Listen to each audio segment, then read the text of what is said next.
雪这么大，天气这么冷，地里山上都盖满了雪。小白兔没有东西吃了，饿得很。它跑出门去找东西吃。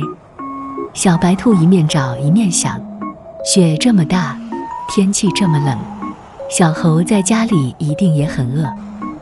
我找到了东西，去和它一起吃。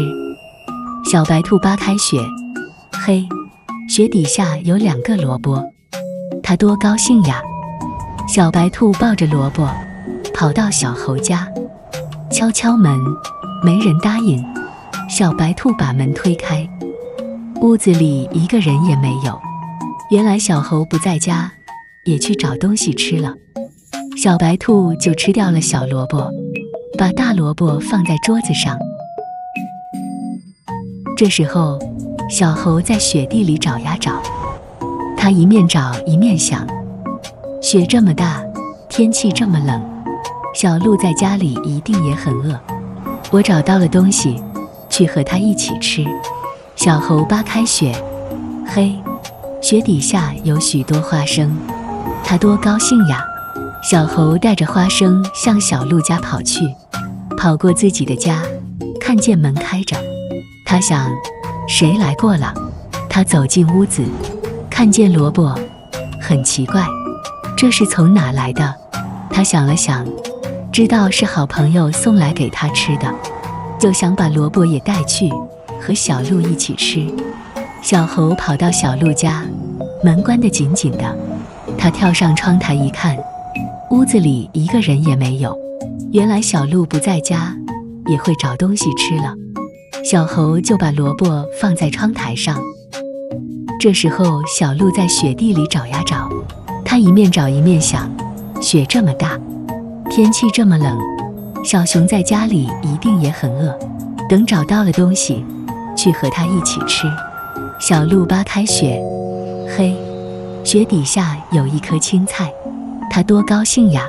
小鹿提着青菜向小熊家跑去，跑过自己的家，看见雪地上有许多脚印，他想谁来过了？他走进屋子，看见窗台上有个萝卜，很奇怪，这是从哪来的？他想了想，知道是好朋友送来给他吃的，就想把萝卜也带去，和小熊一起吃。小鹿跑到小熊家一看，大门锁着，屋子里没有人。原来小熊不在家，也去找东西吃了。小鹿就把萝卜放在门口。